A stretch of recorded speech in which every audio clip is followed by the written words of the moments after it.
noite a todos, sejam muito bem-vindos à nossa celebração especial do Dia Internacional da Mulher. Hoje nós estamos nos reunindo aqui em uma atmosfera bem descontraída para um diálogo entre amigas, entre colegas. Nós temos a honra de contar com a presença de mulheres que são inspiradoras, líderes, pioneiras no seu setor. Esse encontro é uma celebração de suas trajetórias de superação e de empoderamento na prática. Nós estamos aqui não apenas para compartilhar histórias, mas também para nos inspirar a continuar avançando em nossas jornadas. O meu nome é Priscila Guimarães, sou advogada, coordenadora do Núcleo de EAD e professora da FADIVA, e eu vou ter o imenso prazer de ser mediadora desse encontro. Em virtude de eu estar me recuperando da dengue, não tenho o prazer de estar fisicamente presente com as nossas convidadas, mas vou estar aqui de forma remota, o que vai nos permitir continuar essa importante celebração. Então, antes de darmos início à nossa conversa, permitam-me apresentar as nossas convidadas, cujas histórias e realizações vão nos inspirar no dia de hoje. Primeiro, gostaria de dar as boas-vindas à doutora Júnia Cornélio, cuja liderança da FUNEVA, Fundação Educacional de Varginha, mantenedora da FADIVA, tem sido transformadora. Júnia enfrentou desafios e alcançou conquistas significativas, construindo e contribuindo imensamente para uma educação de qualidade. A sua gestão exemplifica como a liderança feminina pode promover mudanças positivas e significativas na educação e, por extensão, na sociedade. Em seguida, temos a honra de receber a doutora Márcia Rezende, coordenadora do curso de Direito da FADIVA, que tem dedicado seu trabalho a tornar o ensino jurídico mais inclusivo, mais igualitário. Doutora Márcia é uma força motriz por trás da promoção do empoderamento feminino dentro do campo do direito, garantindo que as futuras gerações de mulheres advogadas sejam reconhecidas por seu valor e por sua competência. Damos também as boas-vindas à excelentíssima doutora Tereza Cota, juíza exemplar, cuja atuação tem sido fundamental na promoção da justiça de gênero. Através do seu trabalho, doutora Tereza demonstra o impacto positivo que a representação feminina pode ter dentro do judiciário, lutando pela igualdade e justiça para todos. A sua dedicação é um lembrete poderoso do papel que as mulheres podem e devem desempenhar dentro do sistema de justiça. Por fim, apresento a vocês a doutora Graziele Paiva, advogada e professora, cujas iniciativas da OAB Minas Gerais têm sido vitais na promoção da mulher no campo da advocacia. Graziele é uma pioneira, dedicando-se a criar um ambiente onde as mulheres advogadas sejam apoiadas, celebradas e capazes de prosperar. O seu trabalho empodera as mulheres no direito e serve de inspiração para futuras gerações. Bom, juntas, essas notáveis mulheres representam a força e o empoderamento feminino nas suas respectivas áreas. Para poder iniciar o nosso encontro, eu gostaria de convidar cada uma de vocês a nos oferecer as suas palavras de boas-vindas. Então, por favor, sintam-se descompromissadas com formalidades, nós não precisamos de pronomes de tratamento aqui, estamos entre amigas, entre colegas de profissão, prontas para poder compartilhar e aprender dentro de um clima descontraído. Que esse momento seja uma troca realmente livre, autêntica e genuína. Então, diante disso, Júnia pode nos dar a honra de começar a compartilhar conosco suas boas-vindas e algumas das conquistas que mais te marcaram na liderança da Fundação Educacional de Varginha e os desafios que vem enfrentando ou que enfrentou nesse caminho. Boa noite a todos, né? É uma alegria estar aqui hoje com essas mulheres realmente empoderadas, né? Que nos incentivam a realmente a crescer e fazer diferença na vida das pessoas e na vida de outras mulheres. É com grande alegria que nós estamos aqui hoje com os nossos alunos, com nossas alunas, né? Em especial comemorando o Dia das Mulheres. São muitos os desafios na nossa vida pessoal, na nossa vida profissional, mas sem dúvida nenhuma, na minha função dentro da Fundação Educacional de Varginha, o meu maior desafio e a minha maior conquista foi estar na função de presidente da Fundação Educacional de Varginha. A Fundação Educacional de Varginha, ela existe há 57 anos e há mais de meio século ela foi administrada por grandes líderes homens. Em nenhum momento Fundação Educacional de Varginha, houve uma mulher na administração da instituição. Então, quando eu fui convidada a fazer parte da chapa da eleição, para fazer parte da presidência da fundação, foi uma alegria muito grande e eu fui eleita por unanimidade por todos os fundadores da casa, que também eram todos fundadores homens, não havia nenhuma mulher também na fundação da instituição.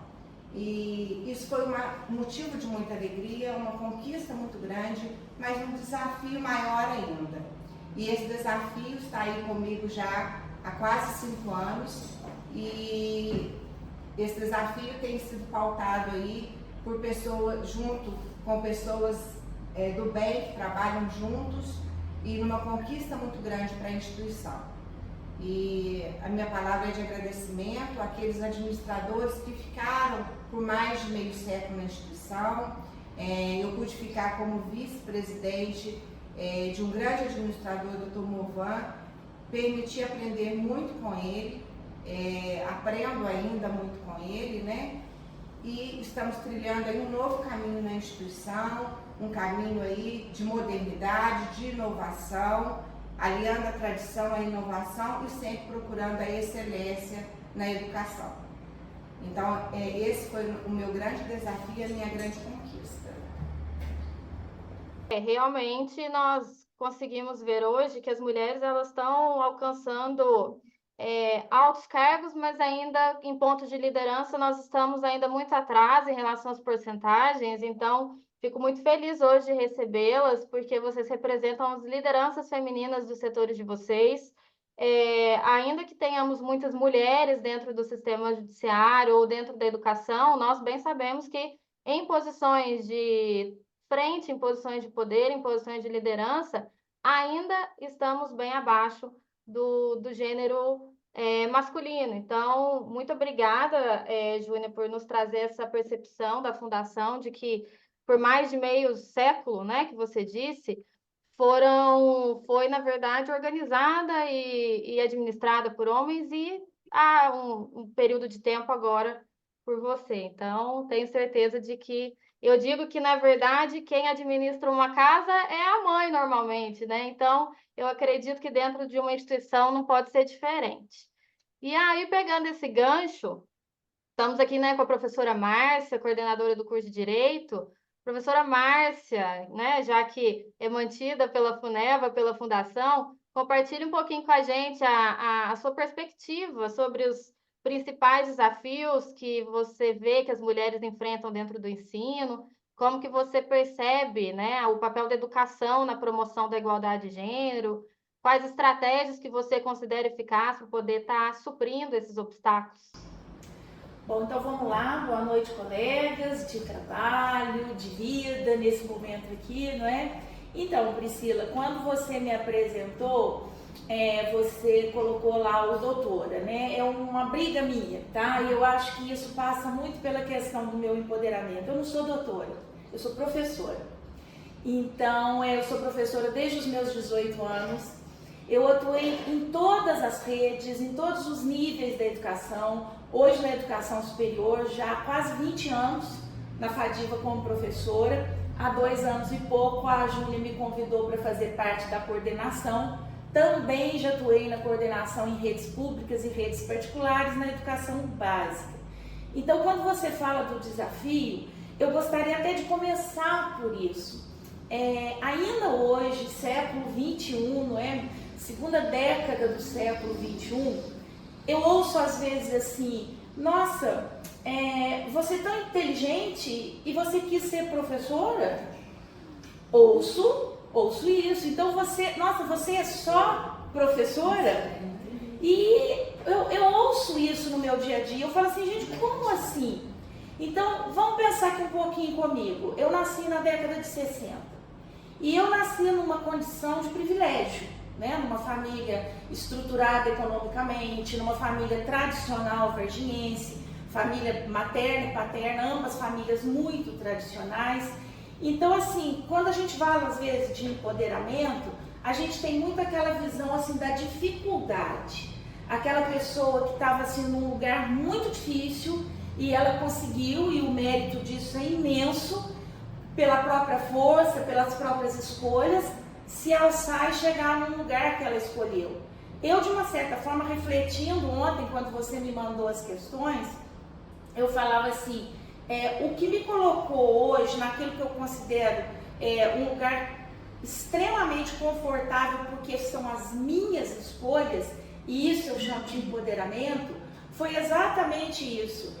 Se eu quisesse, eu poderia ter trilhado um caminho que de uma certa forma já estava pronto para mim. Mas eu escolhi estar em outro lugar. Então, quando eu escolhi, e não façam contas, tá, pessoal? Desde os 18 anos até hoje, eu estou há mais de 40 anos na educação. Eu faria diferente? Não. Eu faria tudo de novo. Foi fácil? Não. E não foi fácil exatamente por eu ter que estar o tempo todo, de uma certa forma, dizendo que eu queria estar naquele lugar. O salário da educação é pequeno, as conquistas na educação são de uma certa forma limitadas, mas eu sempre tive certeza que eu queria estar lá. E hoje na educação superior, o que eu percebo? Talvez as colegas aqui, a Cotinha, a Júlia, mesmo a Graziele, que é muito mais novinha, que está aqui conosco, o curso de Direito, quando eu fiz, quando você fez, Júlia nem tanto, você também não, era predominantemente um ambiente masculino. E havia ali dentro daquela realidade o quê? Eu vou advogar, né? Todo mundo que fazia o curso de Direito estava ali para exercer a advocacia, e os cargos, igual vocês duas estavam conversando aqui informalmente, na magistratura, né? Os cargos mais elevados dentro das carreiras do direito eram assim indiscutivelmente para os homens, e aquelas pouquíssimas mulheres. A Cotinha falou que no concurso dela eram pouquíssimas, não é? Pouquíssimas mulheres, foi há 28 anos atrás, não foi? Pouquíssimas, juíza. Hoje ela acabou de dizer aqui para nós que ela é a primeira juíza aqui em Varginha que vai poder se candidatar a desembargadora. Gente, nós estamos no século XXI. Então, essa realidade, Priscila e colegas aqui, a gente vê ainda dentro da sala de aula, só que com outro viés. Hoje, o número de mulheres nos cursos de Direito é superior ao número de homens. Indiscutivelmente, não é só na FADIVA. Então, essas mulheres que lá estão, elas têm outra visão das carreiras de Direito, elas têm assim, um posicionamento mais certeiro, elas têm assim, um acreditar em si mesmas, que elas podem estar aonde elas quiserem, elas têm conhecimento das dificuldades que elas ainda vão enfrentar nesse mundo tradicional, mas eu penso que o meu papel enquanto educadora, enquanto professora lá dentro, é mostrar a essas mulheres alunas do curso de Direito que elas podem chegar aonde elas quiserem. Há 5 anos atrás, nós tivemos uma aluna na faculdade, você vai se lembrar dela, a Tuane. Sim. Quando eu me deparei com a Tuane no primeiro período do curso de Direito, eu não me lembrava dela. Ela chegou para mim e falou assim: professor, você não está se lembrando de mim. Gente, eu estou há 40 anos na educação básica, né? Professora, você não vai lembrar de mim. E eu sempre falo, parece que eu estou lembrando. Então a Tuane, se caso ela não estiver assistindo aqui, ela falou assim: eu vim para o Direito por causa de você. Quando você me deu aula na 4ª série, e à época você era aluna de Direito, e contava pra gente que você tinha que sair dali correndo, que você ia para sua escola, que você tinha filhos pequenos, então você contava da tua dificuldade. E eu, uma aluna de uma escola periférica aqui de Varginha, lá do Damasco, Tuane, se tiver aí, oi pra você, eu falei assim: eu quero ser como ela. Então esse eu quero ser como ela me traz uma sensação assim gigantesca. Quando eu ouço de um aluno: eu vim para cá, eu estou aqui por causa de você, por causa da Júlia, por causa da juíza, por causa da advogada onde eu faço estágio, eu acho assim que isso me demonstra o tempo todo como eu assim escolhi certo. Realmente, Márcia, eu acho que o fato da gente poder inspirar outras pessoas, isso faz com que a nossa rede de apoio mesmo ela cresça. Então, por exemplo, né, hoje vocês estão aí por um convite que foi feito pela instituição, né, por intermédio do NEAD, mas de certa maneira também aceitaram pela amizade que nós temos, né, pela confiança de que seria um lugar bacana, uma rede de apoio onde a gente poderia trocar ideias e de certa maneira todas nós somos até algum ponto inspiração para as outras. Eu sou mais nova, né, daqui da roda. Mas eu acredito, por exemplo, que eu talvez inspire em alguma situação e o inverso é verdadeiro. Então, eu vejo algumas alunas que estão lá na sala de aula e elas inspiram outras alunas também que estão lá dentro. Pela capacidade de estudar, pela capacidade de estarem fazendo tanta coisa ao longo do dia e estarem na faculdade. A gente sabe que, a professora Márcia sabe melhor do que ninguém, que uma das melhores alunas que nós temos, normalmente, e uma delas, é mãe, trabalha o dia todo. Então, ela realmente aproveita o tempo que ela tem na instituição de ensino para aprender. Então, a gente vê como que isso é inspirador também para outros que estão ali. Então, é muito legal você trazer para a gente isso, a sua experiência de vida. E eu não fiz conta, professora, não sei quantos anos você tem no frigir dos ovos. Sou do século passado. Bom, doutora Tereza, seja bem-vinda. A sua experiência como juíza de direito proporciona para nós hoje uma perspectiva diferente da do ensino, né? Uma perspectiva única sobre a importância da justiça de gênero. Queria que a doutora falasse um pouquinho sobre como que você acredita que seu trabalho contribui para estar promovendo a igualdade dentro do judiciário, na atividade judicante. Então, é uma pergunta bem ampla mesmo para que você, não vou chamar de doutora hoje, para que você possa nos dizer sobre os desafios da mulher dentro do seu cenário. Primeiro, né, boa noite a todos. E eu queria, assim, agradecer muito, tá, o convite da Fadiva. E gosto muito da instituição, né? Eu acho que tem que estar o Poder Judiciário e as instituições de ensino tem que estar, né, ter esse contato, porque são os alunos ali das faculdades que vão daqui a pouco tempo trabalhar, né, como advogados ou outras funções diretamente ali com os magistrados. Então eu sempre que convidada, eu procuro realmente me organizar para participar de tudo que eu sou convidada, certo? Então, muito obrigada, mesmo para mim é uma honra, alegria estar aqui. E então, eu, como, né, já foi falado, sou magistrada há muitos anos, agora no dia 4 agora de março, tive a honra de completar 28 anos de magistratura, numa época que ainda eram muito poucas mulheres mesmo na carreira. Então não foi fácil, não é fácil, uma trajetória longa já. Antes eu fui promotora de justiça por 3 anos e era funcionária pública do Tribunal de Justiça antes de ir para o Ministério Público.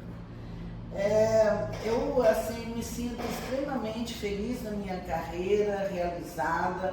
Falo que, né, também tenho uma certa experiência na área do ensino, na área da educação. Fui professora de algumas matérias do curso de Direito da Unicó, exerci algumas substituições na Fadiva também.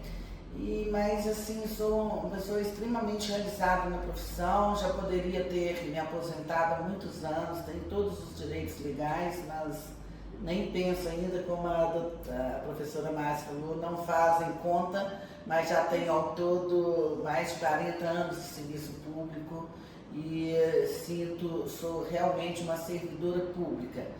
E como mulher, eu nunca me senti assim, sinceramente, discriminada, nada. Sempre fui muito respeitada pelos colegas, pelas demais pessoas, né, com quem trabalho todos os dias, embora seja um ambiente, né, principalmente os cargos mais altos, ainda predominantemente masculino, né? Aqui em Varginha, por exemplo, somos somente 2 magistradas, eu e a juíza da segunda vara criminal, a doutora Maraísa, mas de forma que eu fiz uma carreira e continuo trabalhando, procuro me dedicar, dar o meu melhor dentro das limitações, minhas limitações e limitações estruturais, e não me sinto nem um pouco discriminada, mas a gente sabe que há discriminação ainda, e o problema maior, o desafio maior que eu já encontrei na carreira, e que para os homens ainda, as pessoas sexo masculino, é um pouco mais fácil, é a questão da vida familiar, né? No início da carreira a gente acaba tendo que mudar muito de cidade, e grande parte das mulheres magistradas ou promotoras de justiça tem que mudar sozinhas ou com filhos pequenos. São poucos os maridos, os companheiros que ainda acompanham, e na minha época ainda era menos ainda, então era um número muito grande de divórcio. Eu me divorciei durante a carreira, fiquei 6 anos longe, em outra cidade, meu ex-marido em cidade longe, comecei a criar os filhos sozinho, então grande parte acontece isso. E além da mestrada ter que ir para uma outra cidade, muitas vezes sem o marido, ela fica com a guarda direta ali com o dia a dia dos filhos, e há momentos muito difíceis, porque a gente tem muitos horários, né? Audiências, por exemplo, é uma atividade com horário muito fixo, e muitas vezes você tem a demanda dos filhos, que não tem como, por mais que você tenha uma ajudante, uma babá, alguém para ajudar, tem atividades que realmente tem que ser a mãe, e aí é um momento difícil. Mas isso, eu acho que essas dificuldades, né? Eu, felizmente, não tive dificuldades, tive desafios, né? E ter que arrumar estratégia para conseguir conciliar tudo isso, mas acho que tentei fazer da melhor maneira possível, criei meus 3 filhos, meus filhos ficaram sem pai numa idade muito pequena, isso trouxe muitas consequências emocionais para eles, e fui tentando conciliar tudo. Mas isso eu acho que me trouxe uma facilidade, uma forma de tratar as advogadas, as partes, as testemunhas do sexo feminino, sabe? Com mais sensibilidade, com mais humanidade.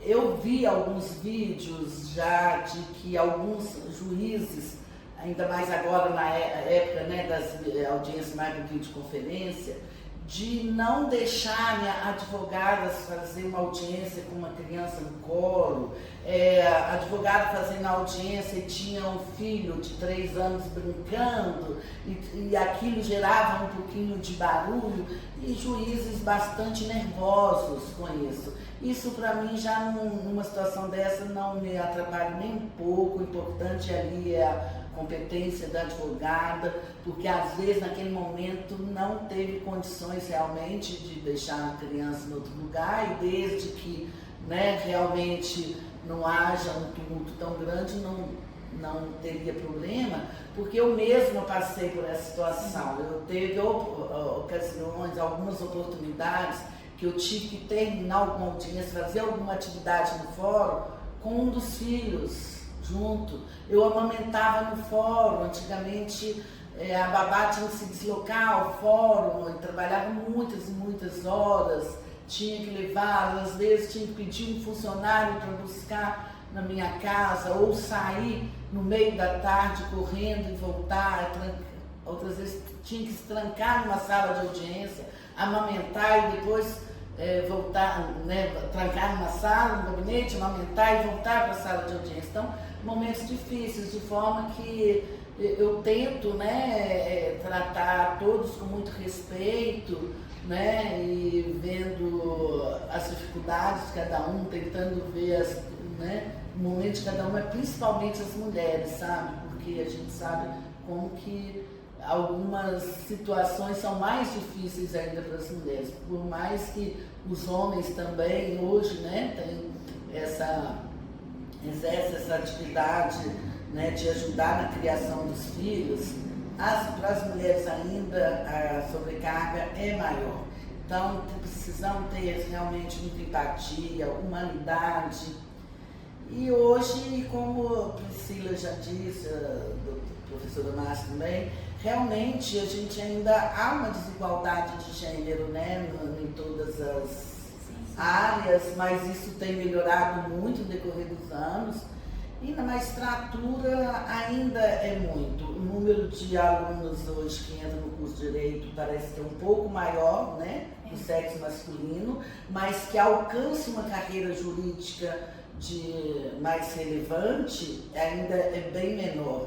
E aquilo no decorrer da carreira, aquelas que conseguem chegar a cargos de desembargadores ou cargo de direção dos tribunais, é extremamente menor ainda do que o número do sexo masculino. Eu não sei depois, Priscila, se você vai fazer mais perguntas, a gente vai discutir alguns outros assuntos aqui, terão mais, né? E aí depois eu falo um pouquinho mais sobre essa questão, como que está o poder judiciário, né, para melhorar essa questão tentar com que seja mais igualitário, né, a carreira, questão do gênero, mais igualdade de gênero.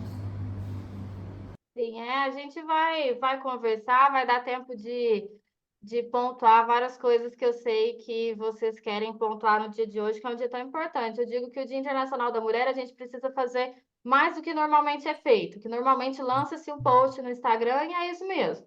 E nós queríamos aproveitar essa oportunidade para poder trazer pontos importantes da vida de vocês. E o que Estou tentando não me chamar de doutora Tereza. Tereza? É muito difícil. Realmente uma excelente perspectiva sobre a dificuldade de ser mãe, uma mãe concursada, né? E aí realmente precisa existir uma resiliência, uma capacidade de equilíbrio entre as demandas profissionais e as responsabilidades familiares, além dos desafios que tem a mãe de estudar para concurso público, enquanto se dedica ao cuidado dos filhos. Quer dizer, requer ainda uma dose extra de determinação, uma dose extra de organização.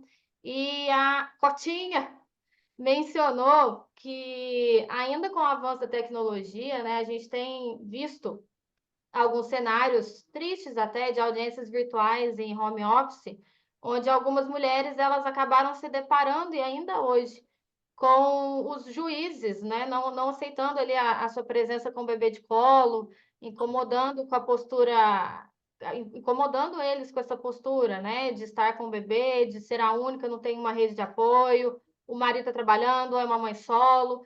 Então, a gente consegue perceber uma falta de compreensão, uma falta de empatia com a realidade da mulher que é mãe, e muitas vezes precisam conciliar suas responsabilidades profissionais com o cuidado dos filhos. Então, é muito importante tocar nessa ausência por alguns, né? Não é a maioria, é a minoria, mas por alguns, a falta de sensibilidade de algumas autoridades para garantir que as mulheres consigam exercer de fato plenamente os seus direitos profissionais sem que isso tenha sem que isso as obrigue de abrir mão da sua dedicação à maternidade, né? Dentro do possível, elas conseguirem estar trabalhando e estar cuidando dos seus filhos da mesma maneira. Então, muito bacana ter trazido esse ponto de vista. E aí, eu já puxo para a Grazi. Isso aqui é boas-vindas de vocês, viu? Estou puxando para a Grazi.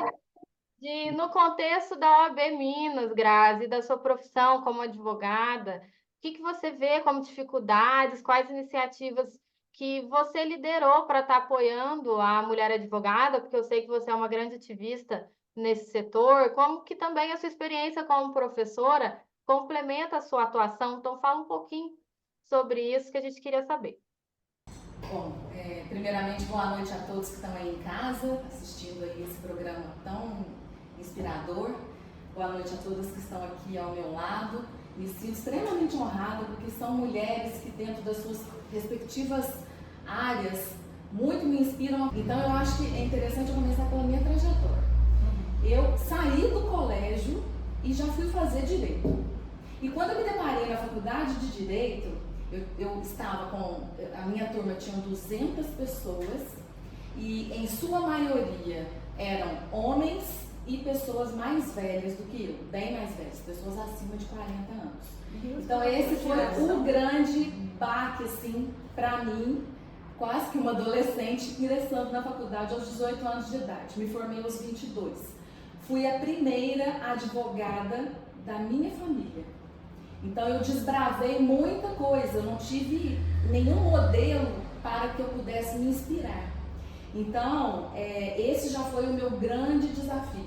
Então, da busca por um estágio, eu já não sabia como me portar, assim, porque eu não tinha a menor noção. Eu me lembro muito bem que quando eu fui buscar um estágio, o meu primeiro estágio, e eu venho de uma família de empreendedores, comerciantes, pessoas que não se deram bem na vida sem precisar de um curso superior, mas que faziam muita questão de que seus filhos tivessem um curso superior. Então, esse foi, assim, o primeiro desafio. Durante o curso, aí logo que eu me formei, aos 22 anos de idade, já comecei a partir para a advocacia, porque esse sempre foi o meu desejo, apesar de ter estagiado com um juiz da vara criminal de famílias, e no qual eu aprendi muito, foi o Dr. José Donizete Franco, e foi um grande mentor, assim, durante a minha carreira, me ajudou muito durante esse período, mas eu vi que não era aquilo que eu queria, meus olhos não brilhavam, e eu sempre falava para ele, eu tenho vontade de ser advogada. E aí eu fui fazendo estágios, enfim, e logo eu entrei para um escritório onde o advogado, que era o nosso chefe, ele era muito machista, misógino e assediador, moralmente falando. Depois que eu saí desse escritório, eu falei, não, eu tenho plenas condições de montar o meu escritório.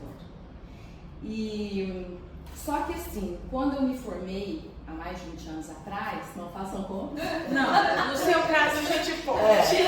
Quando eu me formei, foi muito difícil, porque eu enfrentei a barreira de ser muito jovem e de ser mulher. Então, por diversas vezes, quando a gente montou o escritório, montei o escritório com o meu namorado, na época que hoje é meu marido, meu sócio, nós nos conhecemos na Fadiva, quando eu estava me formando. Mais um casamento Fadiva em Priscila! E aí, quando a gente montou o escritório, eu comecei a partir para fazer as audiências, várias vezes eu fui assediada por juízes. Do tipo, você é advogada mesmo? Então me mostra a sua carteira da ordem. Eu tinha que andar com a minha carteira da ordem. Ninguém pergunta isso para um homem, por mais jovem que ele seja. Exatamente. Então eu já andava municiada, armada com o meu instrumento de trabalho, que era, sobretudo, a minha carteira de ordem. Nossa, mas você é tão novinha. Eu falava, mas eu não perdi tempo na vida, né? Então a gente está aí para isso mesmo. Então eu já enfrentava esse tipo de preconceito. Por várias vezes, pessoas chegavam no nosso escritório e teve um caso muito interessante que eles falaram assim, eu fui atender o cliente e ele pegou e falou assim, meu escritório se chama Carvalho Paiva Advogados. Ué, Carvalho Paiva Advogados? Eu pensei que Carvalho Paiva Advogados era homem, era mais velho, cadê seu pai? Sabe? Bem nesse sentido. Então, eu comecei justamente por conta da juventude e meu marido também jovem, nós somos da mesma idade, diferença de 20 dias de diferença, a gente enfrentou esses desafios. Atuando com o direito empresarial, por diversas vezes nós já fomos confrontados por contadores, que a gente atua com consultoria, e alguns contadores, eles pegavam e falavam assim, não, essa estratégia que você está traçando não é a condizente. A gente, olha, nós temos certeza, mas por conta da idade, às vezes, nós tivemos um caso de um empresário que ele confiou no contador. E aí, nós demos a sentença para ele, olha, se você tomar essa direção, nós damos 5 anos para a sua empresa vir à falência. E aí, aconteceu. Em 5 anos, essa empresa começou a se complicar financeiramente. Hoje ela não existe mais e ele nos contratou para poder administrar o fechamento. Fechou mesmo, o casal separou, era um casal de empresários. E para administrar toda essa situação, e eles falaram, nossa, mas vocês estavam certos. mas pelo preconceito da idade e também por ser eu, né, por ser mulher, não fomos ouvidos na época. E a minha carreira na OAB, como que foi? Antes disso, nesse período em que eu me formei, a nossa classe estava assim, numa situação em que a descredibilidade era muito grande. Então, quando eu falava assim, acabei de me formar em Direito, todo mundo olhava pra gente com um cantinho de rosto e falava assim, Por quê? Porque o advogado, na época que eu me formei, ele tinha a fama de ladrão, de desonesto. E isso para que a gente pudesse desconstruir, e a gente não tinha uma liderança, um grupo de lideranças que pudessem movimentar isso de uma maneira mais positiva. Então, o meu sócio, na época, quando ele foi pegar a carteira dele da ordem, ele tinha carteira de estagiário e ele foi mal orientado.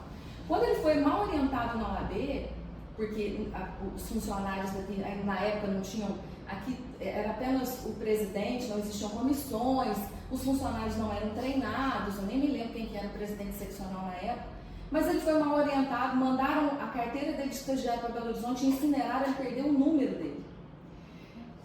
Então, assim, diante desta falha, nós pensamos, qual que é a nossa responsabilidade dentro daquilo que a gente reclama? E aí logo surgiu uma oportunidade, tanto eu quanto ele fomos convidados para poder fazer parte da ordem.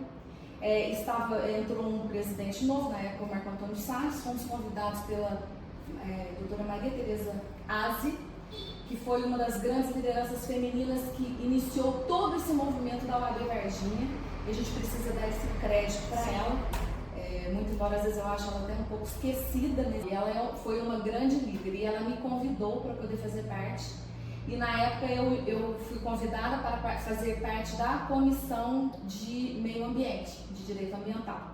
Quem era presidente da Simone, doutora Simone Peixoto.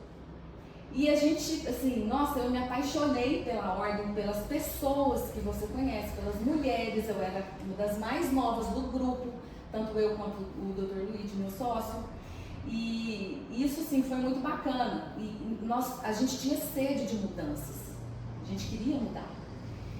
E logo ela desistiu de ser presidente. A doutora Maria Tereza pegou e falou assim, Graziele, é contigo, você é a vice. Eu falei, pode deixar que eu encaro. Encaro o desafio, morrendo de medo, mas fui. E durante esse período, acabou que eu presidi a Comissão de Direito Ambiental por 5 gestões consecutivas, e nós fomos muito felizes porque a gente conseguiu resgatar a imagem através da comissão, essa imagem da advocacia, não só perante os advogados, mas também na sociedade. A nossa comissão foi a primeira comissão a alterar uma legislação ambiental, a realizar audiências públicas, notando os principais problemas do município, campanhas contra queimadas. Nos anos que nós realizamos as campanhas, a gente teve aí uma redução de 80% no índice de queimadas, só com a conscientização e educação ambiental.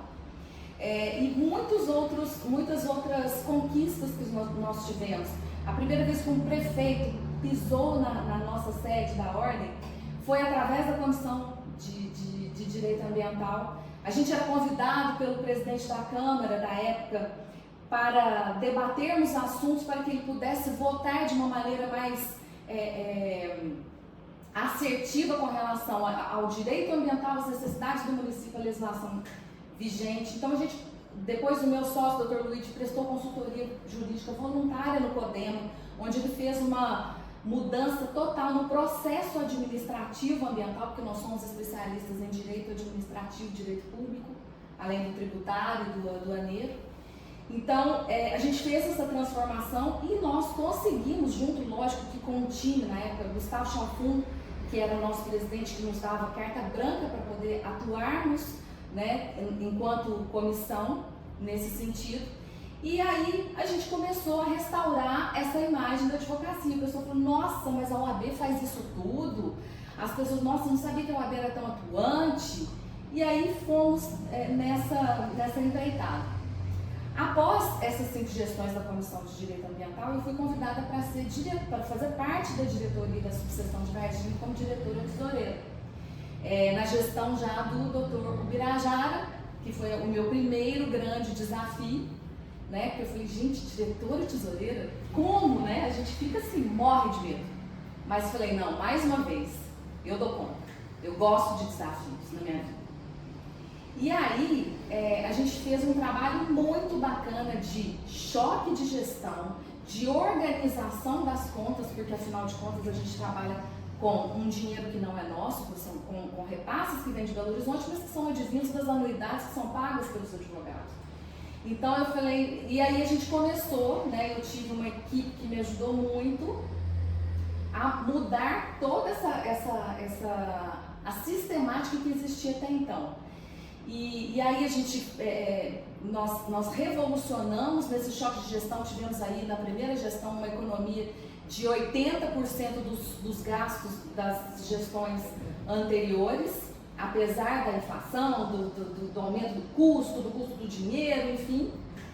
E na segunda gestão, junto com o doutor Alexandre, nós tivemos, a nossa subseção se destacou em Minas Gerais como sendo a primeira subseção a ter o seu portal Transparência, onde eu mentalizei e criei junto com a minha equipe. Nós contratamos um contador para nos auxiliar nessa parte mais técnica e fizemos aí o portal Transparência, que foi o primeiro portal de Minas Gerais antes mesmo da seccional mineira.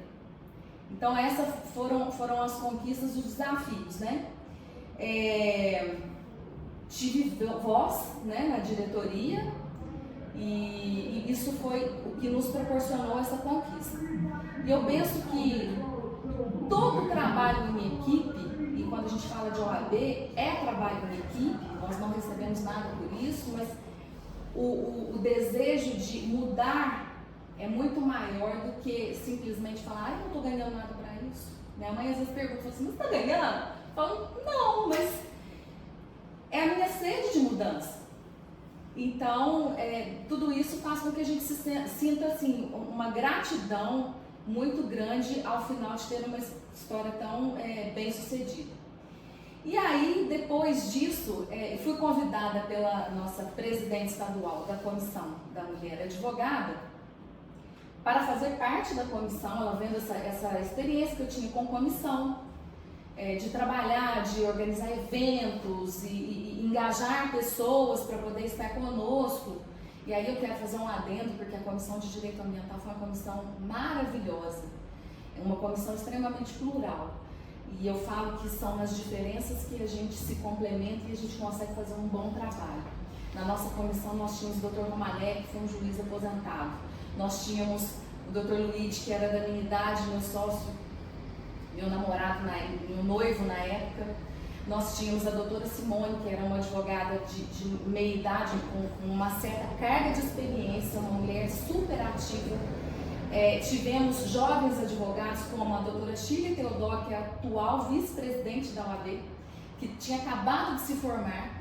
Nós tínhamos também 2 jovens advogados que também faziam parte, então eles davam o gás, nós jovens tínhamos o gás para poder realizar, mas nós tínhamos a experiência desse antigo juiz, onde a gente podia realizar várias coisas e isso foi muito bacana, né? Uma comissão assim, bem plural. E na comissão da mulher advogada, vendo esse trabalho, agora fui nomeada como diretora de interiorização. Outro desafio enorme. Por quê? Porque Minas Gerais é do tamanho maior que a Bélgica. Nós temos mais de 250 subseções. Nós, desde 2021, já somos a maioria nos quadros da ordem. Nós somos a maioria desde 2021. E não é diferente, e eu acho que esse número vai ultrapassar, inclusive, a última aula que eu dei na FADIVA, né, de inserção dos alunos, eu vi que 80% eram mulheres. Sim, jovens mulheres. Hoje são meninas. Né? Então, o desafio foi achar essas mulheres. Onde estão essas advogadas? Engajar essas advogadas. Nós tivemos que fazer a interiorização para encontrar, através das suas presidentes, as subseções que não tinham mulher, né, presidente da Comissão da Mulher Advogada, através da nossa presidente, doutora Natália Damasceno, nós acionamos o nosso presidente Sérgio Leonardo, que tem o lema verdadeiro, não é jargão, de inovar, incluir e avançar, para encontrar essas presidentes. E aquelas que nós não encontramos, oficiar as subseções do tipo, precisamos de uma representatividade feminina em sua subseção. Então, tem sido esse o nosso trabalho de trazer essas advogadas para poder a gente fazer esse trabalho de inclusão mesmo e de aumento do movimento. Mas a gente ainda enfrenta alguns desafios, porque apesar de eu agora também faço parte do Conselho Pleno da OAB, né, e do seu órgão especial, que é como se fosse um STJ. Nós julgamos os processos que vêm do Tribunal de Ética e Disciplina, que é outro desafio também de julgar colegas, mas também moralizar a advocacia contra aqueles advogados que infringem a ética, né, que não respeitam o seu jurisdicionado e não fazem a justiça que a gente acredita que deve ser feita. Então, durante este período, foi muito importante, né? E a minha parte da carreira, né, enquanto professora, né, paralelo a isso, foi que, justamente por ser a pioneira na minha família, no direito, e aí, muito jovem, eu li alguns livros de filosofia, de ética, de sociologia, com o dicionário do lado, eu não entendi nada do que estava escrito. Falei, meu Deus, como que eu faço? Então, essa dificuldade que eu tive no curso de Direito me despertou o desejo de ajudar pessoas, de ajudar alunos, pegando esses alunos pela mão e explicando da maneira mais simples que eu puder, trazer para esses alunos, dando aula de Direito Ambiental, que é uma das minhas especializações, né, do escritório, ajudando esses alunos a entender e a decifrar, a descodificar o mundo tão complexo do direito ambiental. Então, são essas as minhas considerações enquanto profissional. Grazi, achei muito interessante que você trouxe para nós, porque eu passo pelo mesmo ainda hoje.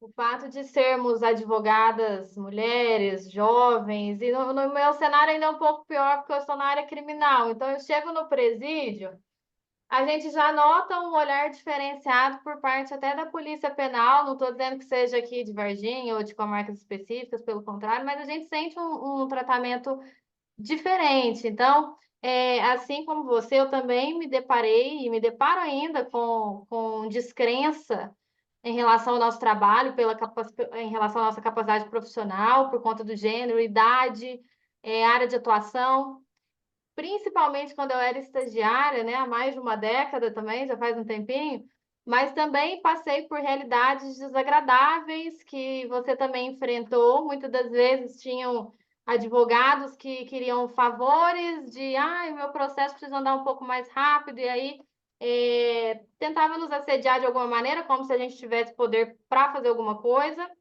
Então, de fato, é muito frustrante e é muito desafiador lidar com essas situações, e mesmo hoje, eu acredito que você também ainda enfrenta esse tipo de desafio. Então, trazer sobre isso foi muito bacana, foi um olhar diferente.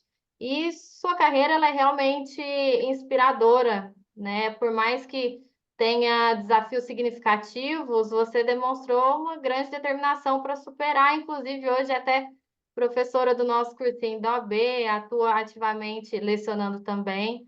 Então, a sua trajetória é um exemplo de que é possível alcançar o sucesso, mesmo diante de tantos obstáculos, e eu estou realmente, verdadeiramente admirada. Não sabia que a sua corrida profissional tinha sido tão extensa, porque a sua cara parece ser mais novinha do que eu. Então, é realmente muito extensa e muito recheada de coisas únicas, né? Que nem você disse, será que está recebendo alguma coisa em troca? Não, eu estou aqui pelo meu chamado, né? E eu falo mesmo, muitas coisas eu faço na minha vida sem cobrar nada, ou recebendo assim uma ínfimo, mas é porque eu sinto que é o meu chamado, né? Eu acho que as mulheres têm isso um pouco mais cedo, talvez, de perceber aonde fazem a diferença.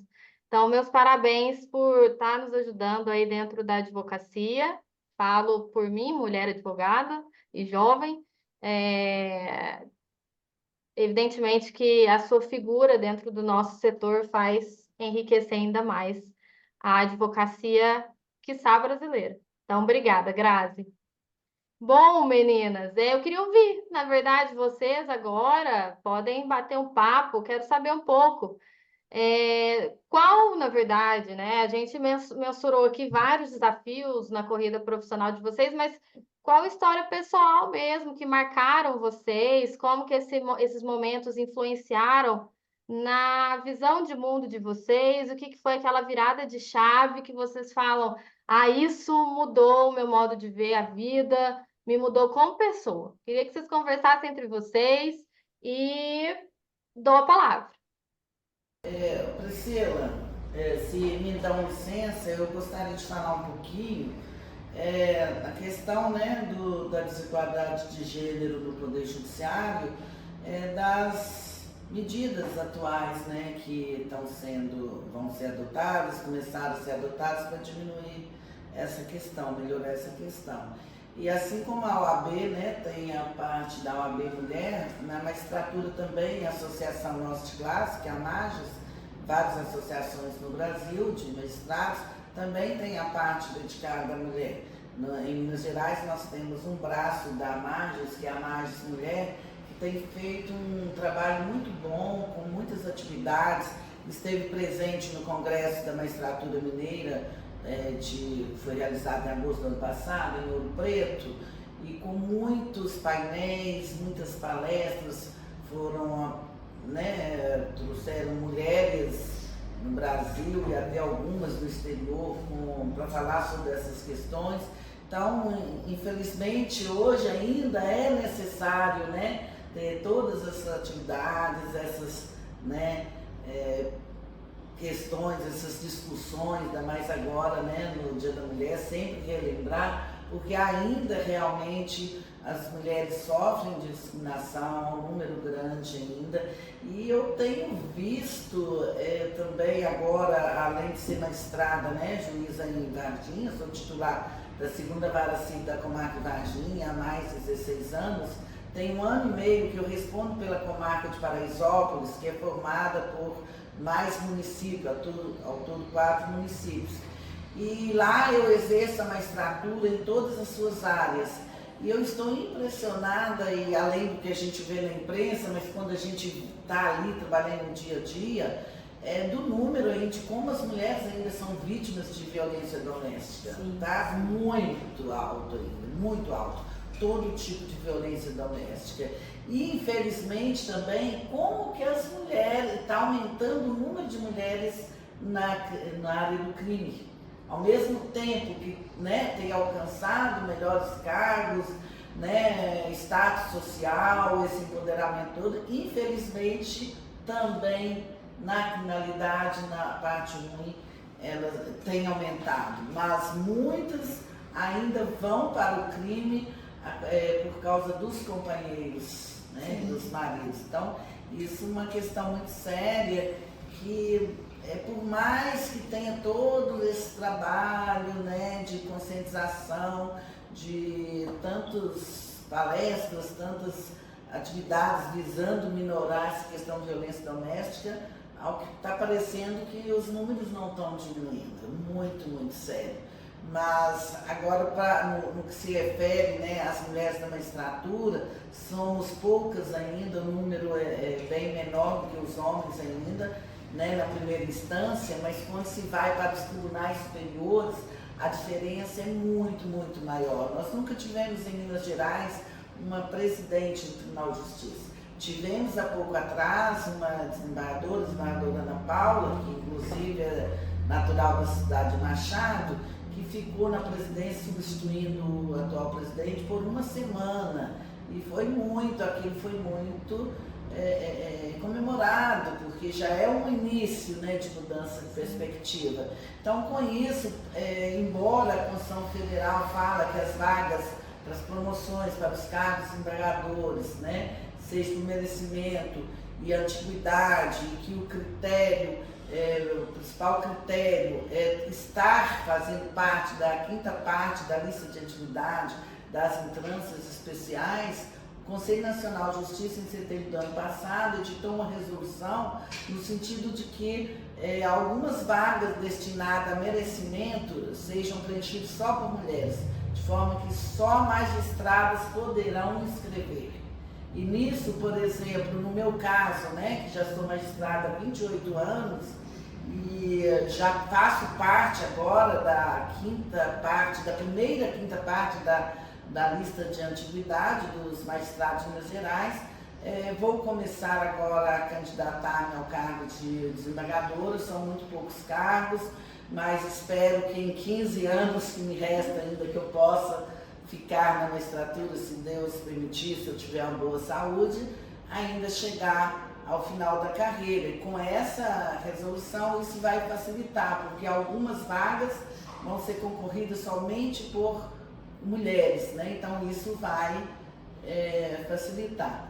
Agora, em termos de fato importante, eu não sei se eu tive algum mais marcante, mas também eu não sei se você sabe, eu tive uma formação primeiro, eu fiz o curso de serviço social. Sou de uma família, né, uma origem muito simples, tive muita dificuldade para estudar, de uma época em que a gente que pagava, o jovem que pagava a sua própria faculdade, às vezes ainda tinha que ajudar financeiramente a família, bem diferente da realidade hoje, né, que todos os pais, mesmo aqueles com mais dificuldade, muitas vezes arcam com o estudo dos filhos, então eu tive que arcar com todo o meu estudo, e o meu primeiro curso superior foi de serviço social. Formei pela PUC de Belo Horizonte e em seguida já fiz o direito. E isso também me facilitou, e ao contrário do direito, no curso de serviço social, eu só tinha 2 colegas homens. E aqueles 2 colegas, eles tiveram uma ascensão muito boa na carreira, eles destacaram depois. Um deles era o André Quintão, que foi vereador do Partido PT, depois de deputado, foi meu colega no curso de serviço social. Então, ao contrário, né, um curso só com mulheres, únicos 2 que eram homens na época, eles tiveram um sucesso rápido, bom, na carreira, destacaram muito mais que as mulheres. E aí, antes de terminar o curso, eu já ingressei no direito, e no direito já eram mais homens, né? Mas aí eu fui trilhando esse caminho, já era servidora pública na época, e um pouco mais no final do curso, os colegas já falavam, eu quero advogar, já estou começando para o escritório, outro quer ir para o Ministério Público, magistratura. Para mim, eu achava muito longe, muito difícil, que era muito difícil os concursos, seria um caminho muito demorado, mas eu já era sempre fui bem estudiosa, dedicada, disciplinada. A minha preocupação era só terminar o curso bem e estudar. De forma que, tão logo eu formei, 1 ano depois eu já era promotora de justiça, né? E logo depois, assim que eu pude me inscrever para o concurso da magistratura, juntando um pouquinho de tempo do Ministério Público, precisava comprovar a prática, eu então inscrevi, fui aprovada e tendo os filhos junto, então período difícil, não cheguei a advogar. Mas na minha carreira, assim, alguns fatos que me marcaram mais, assim, alguns casos assim, de adoção, sabe? Eu comecei em uma época, principalmente quando eu era promotor de justiça, que não existia conselho tutelar, não existia nem assistente social nos fóruns, então era tudo muito feito, o trabalho era muito direto do promotor, empírico, com a polícia, exatamente, empírico, a gente não tinha muito regulamento. Então, assim, às vezes era o promotor, o juiz que entregava a criança, o bebê, para ser adotado direto para os pais adotivos, sabe?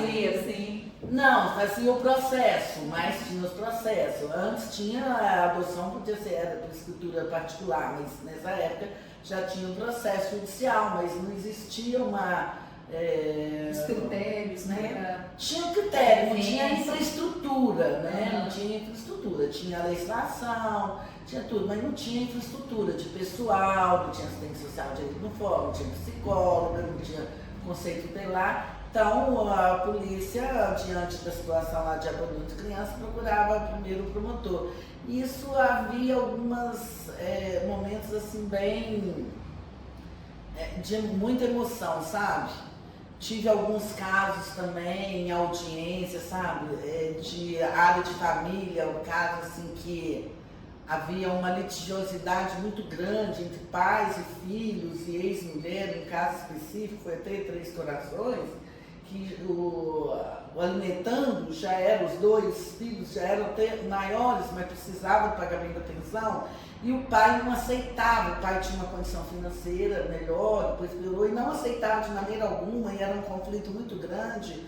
Tudo que tinha que ficar decretado em prisão, tudo que determinava não cumpria, e aí ele reclamava, por sua vez, que os filhos não conversavam. E em uma audiência, a forma de eu intermediar aquela audiência fez com que eles se reconciliassem ali e se abraçaram. Nossa, foi muito emocionante esse dia. Todo mundo da audiência chorou, inclusive a magistrada, né? Que foi assim, a questão da pensão não era o fundamental, não era o dinheiro que era a pior situação, a questão era a questão emocional, afetiva, dos laços afetivos. E isso me emocionou muito na época. Agora, tive algumas situações de dificuldade na carreira, de estresse, de preocupação maior. Acho que todos aqui sabem, né, lá em Três Pontos, na época teve o assassinato de um delegado que estava na função, e um dos réus, que foi inclusive condenado a uma pena muito grande, era um advogado atuante lá. Então, assim, decretar a prisão preventiva de um advogado que 2 dias antes atuou com a juíza numa audiência, não era fácil, não era decisão, foi decisão fácil, sabe? Então, num primeiro momento, em Três Pontas, até os políticos, empresários, tudo eram como suspeitos no primeiro momento, muitos advogados. Então foi um crime, né, de grande repercussão, e eu atuei em todas as fases. Foi um processo assim, de muita tensão, sabe? Então, há decisões que não são muito fáceis de serem tomadas. Sim. A gente, né, é humano, né? Então precisa ter coragem, né? Tem que, exatamente. Muitas vezes você tem que ter coragem, você tem que segurar a emoção, tem os riscos, né? E pode ser sujeita a muitos problemas, representações injustas, mas nesse processo lá foi bastante complexo. Lá também teve afastamento de um prefeito. Eu lembro que na época, em 1 mês, 2 meses, eu julguei exatamente 6 mandados de segurança, questão de poucos dias, tudo com relação ao mesmo fato. Então, você, quando é juíza única, né, numa comarca e com problemas políticos muito graves, é bem difícil. Três Corações, enfrentei também um processo muito complexo. Na época teve o sequestro de um adolescente, né, que depois eu vinha, eu era morar na minha rua, na rua que eu comprei casa em Três Corações e morei. Esse jovem foi sequestrado na frente da faculdade Unicor, exatamente na frente da rua que eu vinha morar posteriormente. E isso foi um processo muito complicado. Em virtude desse processo, depois teve um período que eu tive que trabalhar sobre escolta. A corregedoria determinou escolta, porque teve a mãe de um dos réus que era, infelizmente, estudante de direito. Infelizmente, doutoras, o número de profissionais, de pessoas que fazem curso de direito, que entram na criminalidade é muito grande. A gente nem entende por que é um curso procurado por tantos criminosos, né? Nesse crime que foi de repercussão nacional, tinha um estudante da FADIVA, que na época estava, acho que no 5º ano de direito, 5º período, E aí, depois da sentença condenatória dele, a mãe praticamente quis tentar um suicídio no fórum, que saiu do meu gabinete. Aí depois eu recebi telefonemas ameaçadores, tudo isso, então fez com que a corregedoria, né, tomasse providência. A gente tem o conselho o Centro de Segurança dos Magistrados, então diante de uma situação de risco determinado a segurança. Então há muitos momentos, mas eu tenho muito mais momentos felizes. E não dificuldade, mas que às vezes já trouxe algum constrangimento, o fato de ser mulher, um pouquinho mais de dificuldade, por exemplo, quando eu era promotor de justiça, algumas diligências que eu participei na área ambiental, você viajar não sei quantas horas, só com policiais em jipe, depois muito tempo andando. Eu era a única mulher e aquele tanto de policial, né? Então aquilo era um pouquinho diferente, mas sempre eu fui muito respeitada, não tive problema.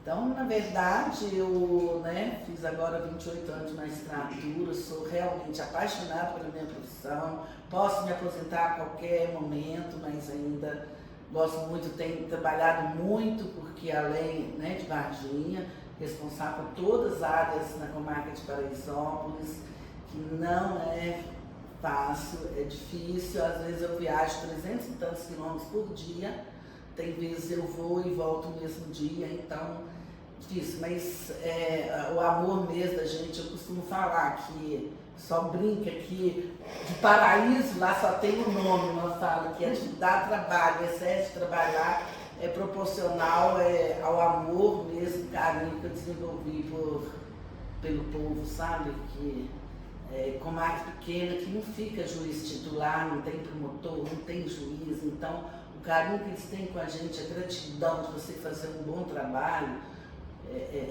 muito gratificante. Então, queria colocar essas questões aí, vocês... Então, com relação a essa questão de interior, ontem eu tive a oportunidade de ser paranifa em Machado. Gente, é impressionante ver o quanto menor a subseção, menor a comarca, o carinho que as pessoas têm, o acolhimento é muito bacana, assim. Fiquei super... Você é único, você é diferente lá, passa por isso e a gente precisa, e justamente esse projeto nosso da Comissão da Mulher Advogada é justamente chegar nessas pessoas de quanto mais interior, melhor, porque até então tudo ficava adstrito a seccional, a Belo Horizonte. A advogada da capital é que tinha as oportunidades, que tinha a oportunidade de assistir as palestras, e um dos meus pleitos enquanto diretora de interiorização foi justamente esse, de tentar incluir essas advogadas para que elas tivessem acesso a essas palestras. Então hoje a OAB Mineira tem um canal do YouTube, então muitos congressos, muitos eventos já são teletransmitidos, o que possibilita aquela advogada que não tem dinheiro de ir para Belo Horizonte para poder assistir uma palestra, pagar uma inscrição. Hoje facilita muito, a questão da internet, os cursos à distância. Ontem eu fiz todas as audiências, mais uma que apareceu, mais audiência de custódia, e ainda às 17 horas consegui participar de uma reunião do TRE. Tudo online. Se não tivesse essa possibilidade, a gente tinha antigamente, isso aí em Belo Horizonte, na época, ano de eleição, era uma vez só num curso de 2 dias, pronto. Hoje, há várias reuniões, vários cursos que a gente participa, de forma remota. Gente, então assim, ouvindo, entrando aqui na conversa um pouquinho, porque a Priscila quer que a gente fale um pouquinho também da nossa vida, não só profissional, ouvindo aqui a Cotinha, a experiência dela, a Grazi, tão novinha, Priscila, já com tanta bagagem de vida, a Júnia, presidente de uma fundação, a primeira, a única mulher lá à frente de tanta tradição quanto a Fadiva, O que eu fico aqui pensando? Porque com a Júnia eu estou mais próxima do nosso dia a dia e tudo mais, mas assim, eu ficaria aqui horas escutando a vida de vocês, gente. E vem para mim o tempo todo assim, que das menores coisas, aquelas mais grandiosas, com mais visibilidade, E eu acho que é isso que nós temos em comum nesse momento aqui, é exatamente isso. Essas situações que você está contando, que você, a Júnia, isso foi criando essa sensação que nos reuniu aqui, tendo esse ponto comum, né? Você nos elegendo aí como mulheres empoderadas.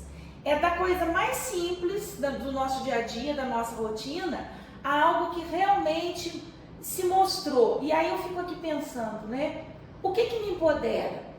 O que me empodera é as minhas conquistas e a sensação que vem depois de que valeu a pena, que eu estou onde eu quero estar nesse momento. Conseguiu. E que eu costumo, professor, desculpa. Imagina. Mas o que eu costumo falar com todas, né, todas as pessoas, mas principalmente as mulheres. O importante é, mas só não sente nada, mas como chegou, né, ao cargo e tanto ano na profissão, felizmente nunca tive problema com representação, eu tive algum problema aqui em Varginha, acho que todos sabem, com uma determinada advogada, mas era um caso isolado, que eu não tinha, foi tudo arquivado, não tinha nenhum problema quanto à minha conduta profissional, nem pessoal, então tudo arquivado, então não considero nenhuma representação em si. Sempre tive ótimo relacionamento com todos os OABs, todas as comarcas, mas o que eu falo, o importante, a gente faz a diferença, você se impõe é com a qualificação, é com a postura, qualificação. Exato. É se atualizar, postura. estudar, é ter a postura. Se você tem uma Não postura, você não sofre assédio. Não sofre. E E se sofrer, você se impõe. E E nesse faz por sentido, respeitar. vocês podem verificar que, infelizmente, os homens têm mais problema com posturas do que as mulheres, por exemplo, tanto na advocacia como na área do Poder Judiciário em si.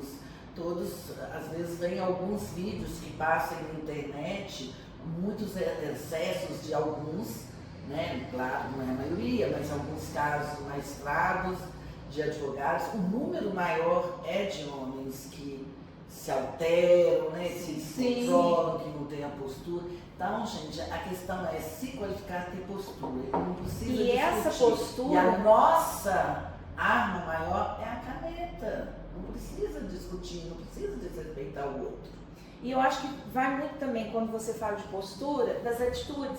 Sim, e atitudes que eu tomo, e atitudes que eu tomo com segurança. Exatamente. Em relação que eu estou confortável naquela situação, porque é a minha escolha, porque eu acredito nisso que eu estou Passar fazendo. credibilidade. Eu consigo né? passar para o outro. credibilidade. Então, assim, ao longo da vida, eu fiz escolhas muitas vezes que não eram aquelas escolhas, vamos dizer assim, padrão, tá? Mas como eu demonstrava através dessas escolhas que eu estava exatamente aonde eu queria estar, e me sentindo confortável, né? É a minha escolha. Então, assim, um fato meu, muito pessoal, eu num período muito curto agora, eu vou fazer uma mudança muito grande na minha vida.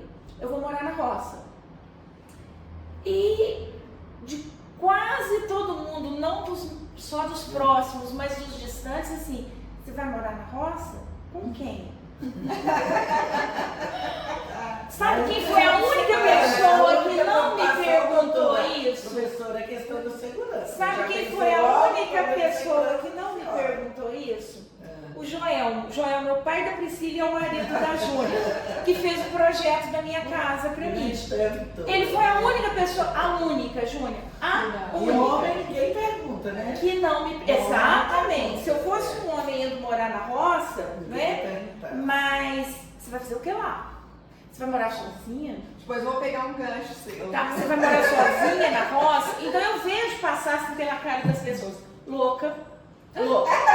Louca é o primeiro que vê assim. Ó, gente, vai morar na roça sozinha. Tá, e você vai trabalhar? Você vai continuar a trabalhar? Vou continuar a trabalhar. Mas assim, quem vai morar? Sempre volta nisso. Eu vou morar sozinha na roça, porque eu moro sozinha na cidade. Porque eu escolhi, porque eu gosto, porque é a forma que eu me sinto bem. Só preocupo com a segurança. Mas eu vou ter segurança. É um ambiente que, vamos dizer assim, para mim, ele é muito conhecido. Eu sou da roça. Então é como se eu estivesse voltando para onde eu quero estar, numa situação de segurança, numa situação de responsabilidade. Mas eu falo assim, se eu fosse um homem, alguém ia perguntar com quem eu ia morar na roça? Pega teu gancho. Pegando o gancho da Márcia, que eu ia entrar no assunto, né, dos desafios nossos pessoais, né, e aí aproveitando o gancho da Márcia, diferente um pouco do que a doutora Tereza Cota falou para nós da experiência dela de vida pessoal, questão de família, né, doutora Tereza? O Joel não fez essa pergunta para a Márcia com quem ela ia, porque ele é uma pessoa que ele realmente empodera a mulher. E quando eu casei com o Joel, eu tinha 16 anos. Nossa. A minha filha tem 33 anos. anos. Precisou de autorização? Precisou. Estava na idade núcleo. Eu tinha 16 anos. Não precisou na época. O pai dela, promotor de justiça. O pai dela, promotor de justiça. A filha deixou. Então eu tinha 16 anos, minha filha hoje tem 33, uma outra tem 27, eu tenho 34 anos de casada, diga-se de passagem, bem casada, né, a professora Márcia que conhece bem. E ele não fez essa pergunta exatamente por isso, porque ele realmente entende que a mulher precisa do lugar dela. A mulher precisa ser valorizada e ela tem que fazer aquilo que ela quer fazer. E ela tem que estar aonde ela se sente Isso eu bem. fiz, viu, gente? Na minha vida inteirinha. Isso é interessante, porque ele faz isso com as filhas dele.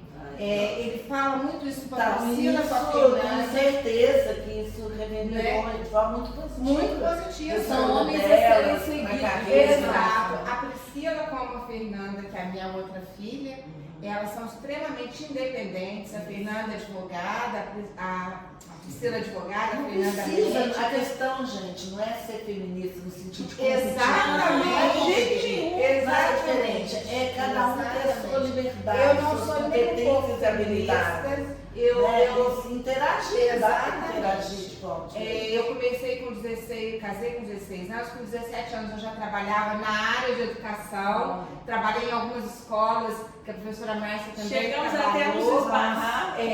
E trabalhei 12 anos como professora também, depois 12 anos como deputado, estou há 12 anos na instituição. Não faço as contas porque eu fiz a conta errada. Ciclos, elas são de 12, olha, os ciclos é tudo 12.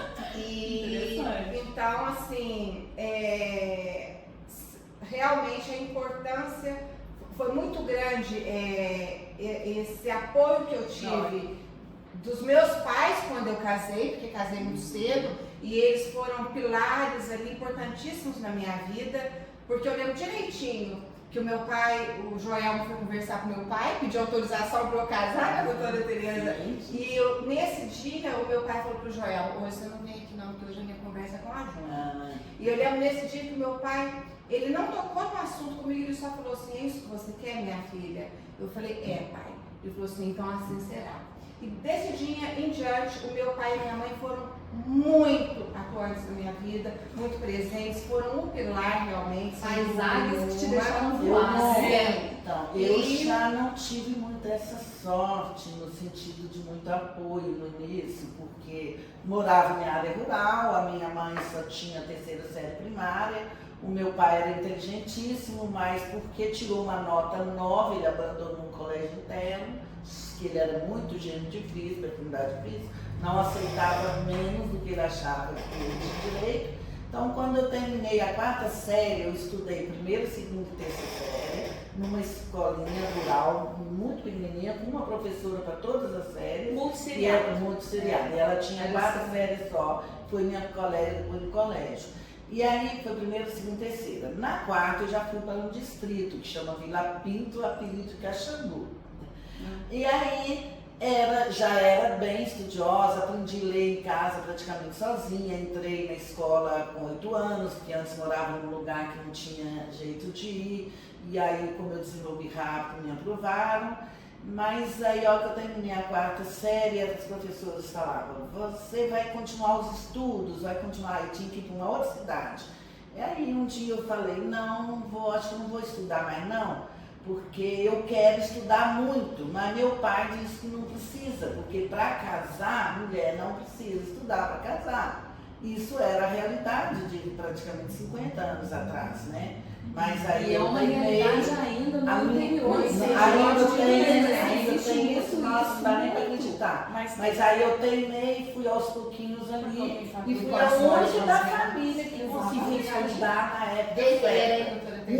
Única, de 10 filhos, única que conseguiu fazer o ensino médio com 18 anos, 22 anos, 21 anos, terminei a faculdade de serviço social, já estava fazendo direito, já trabalhando, fiz todos os concursos públicos com 18 anos, então muito sozinha. A minha mãe, na sua simplicidade, sem muito poder, ela já incentivava, achava que mulher tinha que trabalhar e tudo. Então, a luta.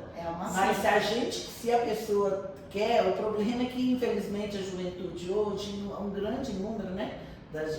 Conhecido como a geração Z, não tem tantos sonhos, tantos planos, porque também já estão numa realidade melhor, e eu acho que isso às vezes até algumas pessoas não desenvolvem tanto sonho, né? Tempos fáceis. Mas eu me lembrei de uma outra situação, para a gente ver como que houve uma evolução, né, com relação à situação da mulher no Brasil, e ainda tantos desafios, tanta discriminação, tanta violência, mas já melhorou muito, né?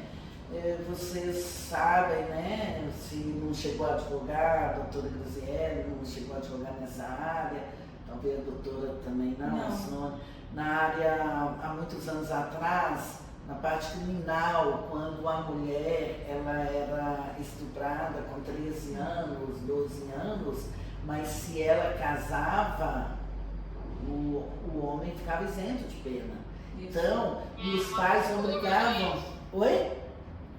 Era um absurdo isso. Então, Sim. Exatamente. Aí o homem era obrigado, ele casava, os pais obrigavam a menina a casar, mesmo às vezes não tendo sentimento, para não ter a vergonha de ter uma filha, né? Desonrada, exatamente. E eu tive a oportunidade, como promotor de justiça em Ouro Preto, de receber um pai que chegou na minha frente, queria falar com o promotor de justiça. A hora que eu fui atender, aí ele abaixava a cabeça e falava: tô com vergonha, doutora, tô com vergonha. Não, o senhor pode falar qual é o problema. Eu estou com muita vergonha. E ficava a cabeça baixa. No final ele queria me falar isso, que a filha menor dele tinha feito sexo com o namorado, que tinha descoberto, que tinha desonrado a menina, que pedia providência, mas o homem para ele era um sofrimento tão grande, e com vergonha até de falar. E hoje eu acho que a gente tem agora um extremo. O estupro de vulnerável, conforme a situação, é difícil o caso concreto para ser aplicado uma pena tão rigorosa. Eu não sei se dá tempo, se eu posso falar, Priscila, que eu tive um caso recente em Paraisópolis muito interessante, eu falo rapidinho, de um rapaz que começou uma amizade com a menina, ela estava com 12 para 13 anos, aquela amizade evoluiu para um namoro, e o namoro evoluiu para uma relação sexual. A mãe proibiu no início, mas depois não teve jeito, aceitou. Nisso a menina engravidou antes de completar 14 anos. Aí o Conselho Tutelar foi informado, foi tudo, e tomou providências. Houve um inquérito policial, o Ministério Público, né, entrou com ação penal contra o rapaz que estava com 18, 19 anos, e quanto na época da gravidez, ele já estava com 18 anos, e contra a mãe da menina, da adolescente. Só que era um rapaz muito bom, muito simples, e esse rapaz, eles desenvolveram um relacionamento muito bom, mesmo com o processo criminal. Ele foi morar na casa da menina, teve a adolescente, teve o bebê, está voltando para o estudo. O rapaz, além de trabalhar, ele nas horas vagas, ele ajuda a criar a filha, constrói, ele pessoalmente constrói, está construindo uma casa para ele. E a família, assim, com muita necessidade financeira, com o trabalho dele constrói e ainda ajuda para manter a casa da mãe da companheira, os dois num relacionamento muito bom. E aí, o que fazer? A pena é altíssima, regime fechado. regime fechado. Como que eu vou Algumas aplicar a coisas lei precisam nessa ser situação? evoluídas, né? Porque a gente vive aí, o machismo enraizado, ele já existe há muito tempo e ainda existe. Sim. Mas um pouco da culpa disso é nossa, porque nós somos mães de homens. Mas Nós podemos, eu não tenho Exatamente. homem, mas Nem eu. assim, as mães de homens, quando parece se que tratam já dos parece que filhos já basta delas, daquela quando forma, se trata dos sabe? filhos dela, muitas mulheres lutam pelo feminismo, lutam pelo seu espaço no mercado de trabalho, mas quando o assunto é com o filho delas, elas já falam, mas a sua esposa não fez o seu almoço hoje? Filho meu não fica sem almoço. Gente, como é verdadeiro isso que ela tá tem falando, muito, sabe? Então, É assim, assustador, mas é verdadeiro. Parte disso, a culpa é nossa, a gente precisa assumir essa responsabilidade, porque quando a situação é conosco, ou dentro do seio da nossa família, a gente acaba agindo nos moldes do patriarcado.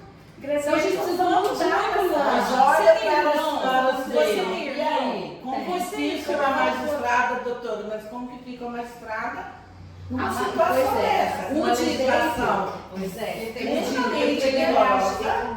o direito ele é reativo a justamente as situações da sociedade. Para o Eu acho que Supremo precisa- Tribunal era condenação na pena, Exatamente. 12, 20 anos. Mas hoje em dia, eu acho que uma das argumentações que a gente tem que usar, que a doutora, fala eu, dando uma sugestão, Eu já mas é justamente terminei. a beleza do direito é a reação aos usos e costumes da sociedade, Com entre certeza. outras, é a possibilidade de julgar em cima disso.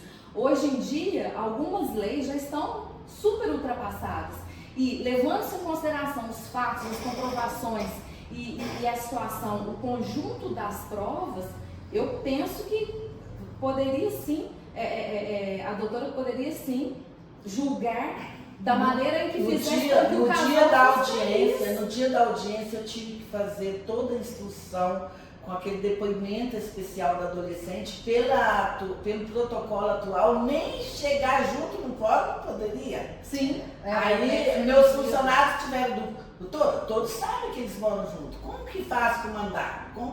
Assim, cumpre de acordo com o protocolo. Agora eu não vou ficar afastando ninguém no fórum. Cumpre de acordo com o protocolo, que eu vou fazer audiência de acordo com o protocolo. Mas aí, o que vem é a sensibilidade, O o bom que vem senso, o bom senso, né? o que vem a Exato. experiência. A da gente. coerência. A experiência. Já fui promotora de justiça, sou assistente social de formação. Era um processo que já estava me preocupando há muito tempo. Vira e mexe, eu dormia preocupada com esse caso, porque era um caso bem peculiar. Sim. Aí conversei com o promotor antes e ele estava com uma preocupação semelhante à minha. Como colocar um jovem desse, ia ficar o bebê sem Sem pai. amparo, Essa é uma sem tragédia. amparo, adolescente, a família ali da adolescente, porque um morreu, outro não sei o quê, pai separado, o rapaz ajudava toda a família, aí eu conversei, aí o promotor pensou até em assim, pedir até o não recebimento da denúncia, falei, doutor, mas já foi recebido, tem que fazer instrução. Aí fiz instrução, falei, eu acho melhor fazer instrução, vamos ver como esse rapaz é, ver pessoalmente, né? Como que ele se comporta, como que está hoje a situação de fato de toda a família. Aí depois toda a audiência, aí contrataram advogado, a mãe da adolescente também lá, correndo risco de uma pena altíssima. E no final ele pediu absolvição, absolvi com todos esses fundamentos que A instrução foi essencial. mas o principal aí foi a atitude do promotor. Eu elogiei muito o promotor, Exatamente. que não, o promotor agiu como um promotor de justiça, porque se ele fosse muito com a aplicação literal da lei, da súmula, mas tinha que fazer uma fundamentação grande, naquele caso concreto, embora tivesse conhecimento da súmula do Supremo Tribunal Federal, toda a legislação, eu não me sentia com a consciência de condenar um jovem daquele de encaminhar para o presídio. Um dos preceitos do judiciário é Mas, justamente fazer a mas como justiça. você tem um profissional, há uma sintonia boa em todos os níveis, a sensibilidade, a humanidade, né? Agora, se fosse um promotor mais rigoroso e recorresse, não adiantava absolver, e recorresse, possivelmente o Tribunal Supremo iria condenar, porque às vezes faz de forma Não ia ver o caso concreto e aquilo de ter que aplicar a lei. A lei precisa ser aplicada, mas conforme a situação concreta, tem que, às vezes, afastar e decidir com base em princípios. Exatamente. O mais importante são princípios. Então, eu fiquei assim com a minha consciência muito tranquila. A exceção do Duralex Sedlex, né? No caso, mas não é fácil. O magistrado de início de carreira, ele dificilmente vai poder uma coragem, a percepção e a coragem. Porque você pode ser interpretado de forma negativa por alguns superiores. Exatamente. Então a gente tem que. Eu acho que a experiência de vida e a experiência profissional faz muita diferença. Isso é importante porque você vê os meandros da justiça, né? Não necessariamente a gente precisa seguir a lei, porque o direito ele não é uma matemática, não é uma ciência exata. A lei está falando que eu falo com a mesma serenidade que eu mando prender, eu mando soltar, eu condeno sair, eu decreto um despejo, porque assim eu só tomo uma atitude mais drástica, decisão mais drástica, quando realmente não tem condição. Bacana demais. Dentro do possível, eu chamo para conciliação, não tem preguiça, eu faço inspeção judicial, quantas vezes eu fui em fazendas. E é muito mais trabalhoso, né? Muito mais trabalhoso. Mesmo na área criminal, às vezes eu ponho assistente social para dar, fazer um estudo social para tentar ajudar aquele que está preso, porque na área de violência doméstica mesmo, recentemente eu tive uma situação dessa. Se eu não tivesse tomado determinada atitude, colocar no assistente social para poder fazer um estudo social, para achar, encontrar saídas para aquele senhor que morava embaixo da casa da ex-companheira e disse bebida alcoólica, e todo dia dava medida protetiva, descumpria, era preso, daí 2, 3 meses soltava e fazia de novo, não ia adiantar, de 3 meses, 2 meses estar na cadeia. Então eu tive essa ideia, essa sensibilidade de determinar uma audiência de custódia, que assistente social, judicial, já fizesse todo um estudo social, que procurasse a família dele, que verificasse um outro local para ele morar, e que agora mesmo, aí depois eu revoguei a prisão preventiva, e mesmo depois ele ter um acompanhamento, inclusive ajudar no tratamento com o alcoolismo. Com marca pequena, agora, eu quero te dar uma perspectiva. A gente pode fazer isso, sabe? A gente consegue esse trabalho mais. Eu queria te dar uma perspectiva com relação ao índice de mulheres entrando para o mundo do crime. Fazendo uma correlação, inclusive, com o assédio, né? Os casos de violência doméstica que essas mulheres têm sofrido. Nesse contato com as mulheres advogadas, a gente tem contato com várias pessoas e de diversas áreas e diversas classes. E a violência doméstica, nós mulheres nós não fugimos dessa situação, nós estamos sujeitas a sofrer, e às vezes a gente sofre sem ao menos identificar. Então, muitos casos, eu acredito, de mulheres ingressando no mundo do crime tem correlação com a violência doméstica. Porque a violência doméstica, segundo as especialistas, eu não sou, mas eu participo de movimentos e assisto muitas palestras, faço curso. A violência doméstica tem seu ciclo, né? Então, assim, começa bem. O assediador é aquela pessoa totalmente envolvente, geralmente ele é galante, ele é gentil e vai ocorrendo aquele ciclo de manipulação. Quando a mulher acorda, ela está dentro da relação, ajudando a traficar, ajudando a assaltar, porque nós mulheres temos essa questão, que eu não acho errado, de ser submissas, porque ser submisso não é obedecer o marido, mas estar sob a mesma missão. De repente aquilo ela está acreditando, ela está sofrendo aquela pressão, achando que ela está fazendo um bem para a família dela, geralmente tem filhos e tal, e ela abraça aquela situação entrando para o mundo do crime. Porque ela não percebe que ela está que está dentro desse ciclo. E hoje os grandes traficantes utilizam muito mulheres com crianças, com bebês de colo. Idosos, eu outro dia, chegou para mim um flagrante, passando na televisão, que ocorreu no Sapucaí Mirim,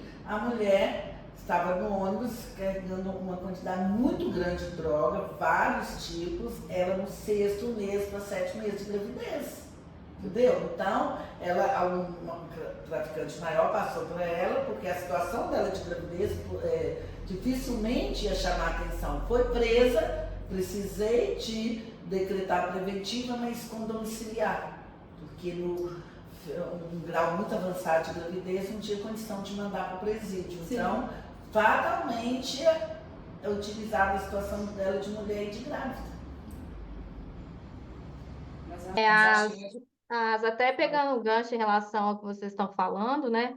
As mulheres, muitas das vezes, elas podem vir a ser empurradas para o mundo do crime, inclusive para sobreviver ou para escapar de situações de violência doméstica. Alguns estudos da criminologia, inclusive, sugerem que as mulheres elas estão mais propensas, inclusive, a cometer crimes por conta de influências de relacionamentos abusivos, coação do próprio parceiro, ou o cúmplice é masculino, ou até mesmo para proteger os filhos ou as filhas, né? Então, na verdade, as causas subjacentes do envolvimento feminino nas atividades criminosas é multifatorial, né? A gente tem também uma grande correlação em relação ao gênero masculino. Então, apoio comunitário, programas de reabilitação, medidas preventivas, deveriam, né, desempenhar um papel bem importante para a redução dessa taxa de criminalidade e a redução também da própria violência doméstica que as mulheres sofrem, né, nesse ciclo. E aí, meninas, queria conversar com vocês até amanhã, mas não podemos. Então, eu queria que vocês falassem para nós como que, na verdade, quais conselhos que vocês podem dar para as mulheres que querem aspirar nas suas carreiras, nas carreiras de direito ou nas carreiras que têm áreas de liderança, quais conselhos vocês podem dar, levando em consideração que eu acredito que o nosso público esteja sendo massivamente feminino hoje, nossas alunas da Faculdade de Direito de Varginha. Então, quais conselhos vocês dariam para elas? Eu vou começar então agora. O conselho que eu daria seria o seguinte para as nossas alunas que estão aqui conosco. Eu acho que assim, no pouco que nós contamos aqui das nossas vidas e experiências, ficou muito demonstrado, Priscila, assim, o nosso foco, o nosso acreditar naquilo que fazemos e, independentemente dos obstáculos, a gente seguir naquela direção e a satisfação advinda de superar esse obstáculo, porque é como se eu dissesse para mim, você está no lugar que você queria, você está no caminho certo. Então, o que eu falo para minha aluna, para minha menina, mulher, aluna que está aqui? Prioriza você, prioriza aquilo que você acredita, se fortaleça e vá nessa direção. Porque, gente, eu tenho certeza que para vocês também, quando eu faço as minhas escolhas, seja na carreira, na vida pessoal, no dia a dia, das menores às maiores coisas, e aquela escolha me traz a satisfação, eu fiz o que eu quis, da maneira que eu quis e eu estou aonde eu quero estar. Isso é lógico que nesse percurso a gente se fere, a gente se machuca, a gente chora, porque somos mulheres, nossos hormônios estão todos ali, né? Igual a gente estava conversando. Mas a gente, assim, ao desmoronar e bater aquele pé no chão e chegar onde a gente quer, não tem satisfação como essa. Então, menina que quer ser juíza, delegada, mulher que está aí, que quer fazer a via ao contrário, como eu falo, eu podia estar nas carreiras jurídicas, mas eu escolhi professora. E essa satisfação para mim é enorme. Eu posso morar na cidade, mas eu quero ir para a roça. Banca tua escolha, segue teu caminho e se fortaleça, porque para mim empoderar é exatamente isso. Eu escolher, eu me fortalecer e eu seguir em frente. É esse o conselho que eu dou. Bom, posso falar? Então, o meu conselho mais ou menos da professora Márcia, mas eu acho também que primeiro, no caso de carreira, identificar, né, qual a pessoa tem mais seu nicho, né? Onde você quer qual estar. a habilidade que você gosta mais. E estudar, procurar pesquisar muito sobre a carreira. Quem quer ser mestrado, pesquisa muito sobre a carreira, né? Tanto quanto os benefícios, como os desafios, as dificuldades. Cuidar também, né, gente, da saúde mental, Sim. Porque hoje, infelizmente, o número de jovens já com questão de depressão e outros transtornos mentais é muito grande. Então, precisa... E seguir a vida assim num conjunto. Eu acho que ninguém é feliz também sendo só uma coisa. Eu tive momentos na vida que eu tive que juntar fazer muita coisa ao mesmo tempo, mas eu nunca fui da posição de, não, agora eu vou só estudar, depois eu vou só trabalhar, agora eu vou só ter filho. Então, às vezes é melhor você seguir, mesmo que tenha que acumular mais funções, mais atividades, consegue, basta ter organização, planejamento, esforço e dedicação. Quem quiser, o que a pessoa, eu costumo falar, qualquer um pode chegar onde quer, basta ter esforço e dedicação. E sempre ter em mente, né, gente, ter paciência. Nós todos que estamos aqui temos carreira, temos história de 30, 40 anos atrás, a doutora Rosiane mais nova, a professora Priscila mais nova, mas a Sandra também é um pouco mais nova, Júnior, mas eu mais a Márcia são mais ou menos básicos, mesma faixa etária, mas as coisas é por degrau em degrau. O que a gente vê muito nos jovens hoje é desistir da primeira dificuldade, do primeiro fracasso. A vida não é assim, como a professora diz, a gente chora, homem também chora, mulher chora às vezes um pouco mais, homem também chora, a gente cai, levanta, erra, acerta, começa numa profissão, acha que tem mais jeito para outro, pode ter uma remuneração melhor, tudo bem, você pode mudar, só que todas as áreas de conhecimento, elas estão interligadas. O curso de serviço social sempre me ajuda até hoje na minha carreira mestrado. Então, é muito importante isso, nunca parar, nunca desistir, seguir degrau por degrau, ter paciência. Muitos jovens hoje já querem um salário alto, já quer começar do final, e não é assim. Acho que a gente deve começar do início, até na vida, né, dos relacionamentos amorosos hoje. O que a gente vê muitas vezes é que primeiro a pessoa tem filho, com outro, para depois realmente namorar. Aí depois pensar em morar junto, aí mora junto uns 10 anos, para depois pensar em casar, para depois ter uma casa própria. E eu sou da época de que primeiro a gente ia por partes, o início é o início, e não começar do final, começar do início, porque tudo é a construção, vai construindo aos poucos. E muitas vezes não é só o resultado que importa, o que importa é o caminho, né? E no caminho a gente encontra muita coisa boa também. Então, é isso, é dedicar mesmo. Meu conselho fica aí, então, para as alunas nossas que estão assistindo, para as outras mulheres, né, que estão aí conosco nessa noite. Acreditem em você, né? Saibam trabalhar em equipe, saibam ouvir, a importância do ouvir, né? O quanto é importante, que a doutora Tereza falou aqui, a inteligência emocional, principalmente nos cargos de liderança. A inteligência emocional é ponto fundamental, a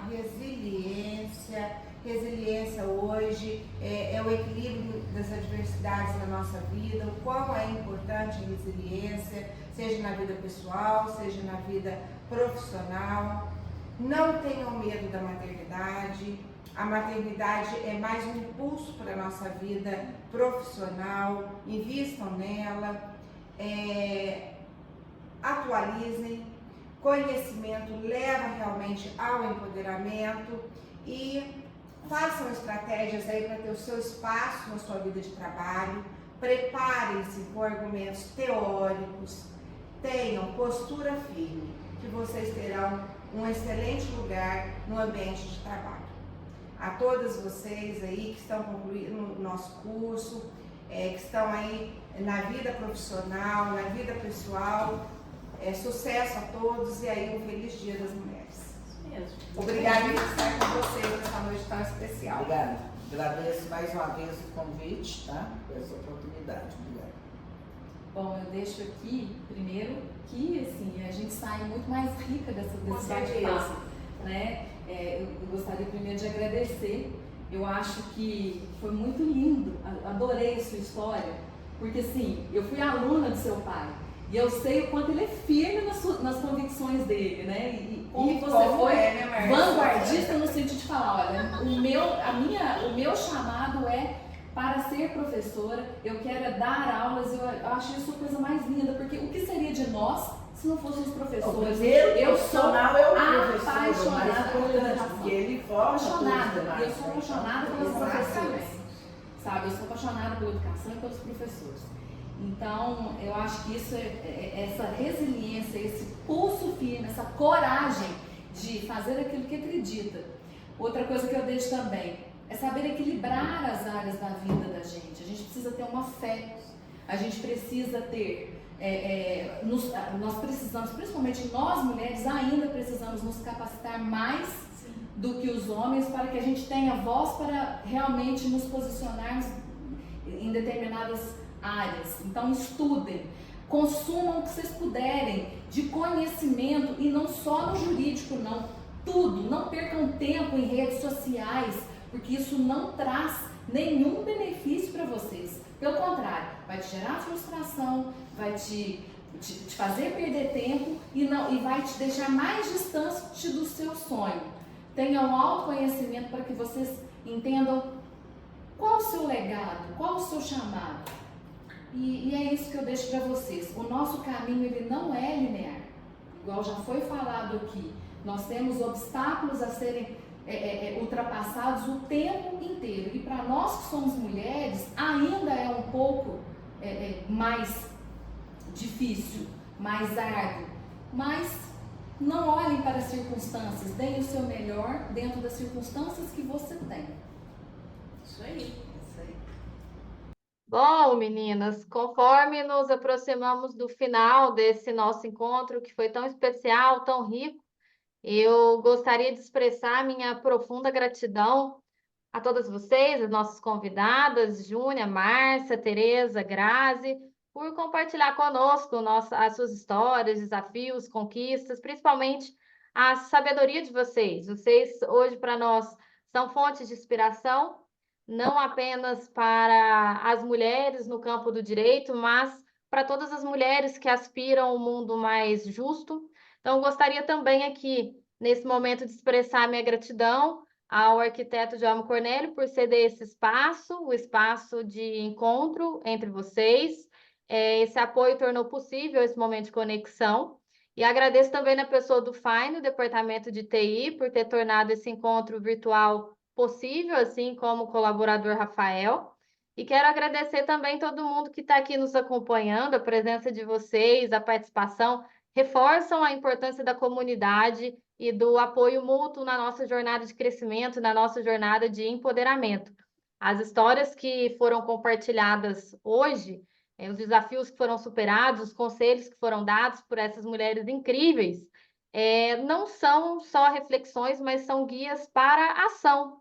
Elas nos lembram da resiliência necessária para enfrentar obstáculos, coragem para perseguir paixões e principalmente do poder da solidariedade feminina. A rede de apoio ela é muito importante. E falo por mim, o que seria de mim se eu não tivesse a minha rede de apoio?